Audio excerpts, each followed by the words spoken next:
મારે એવી રીતે કોલ આવ્યો હતો કે તમે અભી હાલના કે છોકરા લઈને નીકળી જાઓ, નહીં તો કે તમે સાંજ સુધીમાં અમે સ્ટેશન પર લઈ જઈશું અને ગમે તે ધાક ધમકી બી આપી શકે. તો હું આ છોકરા લઈને મારે કઈ રીતે નીકળું? અને મને ઉપરથી એવું કહ્યું કે તમે કહો એટલા પૈસા આપું પણ તમે આ ટિકિટ પાછી ખેંચી લો, કારણ કે સામેની સાઈડ અમારા કાચના જ ઊભા છે, એના હિસાબે એની બોર્ડ વધી જાય એના માટે મને એવું કહ્યું છે કે તમે આ ટિકિટ પાછી ખેંચી લો. બસ આ ધમકીના છોકરા હોય એટલે મારે રખડવું પડે છે. આજ સવારની વાત છે, 10 વાગે મારો ઓટો કન્સલ્ટનો બિઝનેસ છે, મારે ફરવાનું કામ હોય. આજ સવારથી 10 વાગ્યાથી હું નીકળ્યો એક કસ્ટમરની ગાડી લેવા માટે.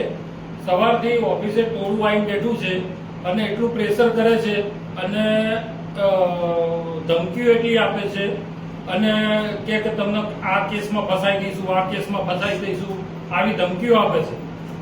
અને મને હાલ બી રિસન્ટલી મારે કંટાળીને ફોન મૂકી દેવા પડ્યા અને મેં સવારનું ખાધું નથી.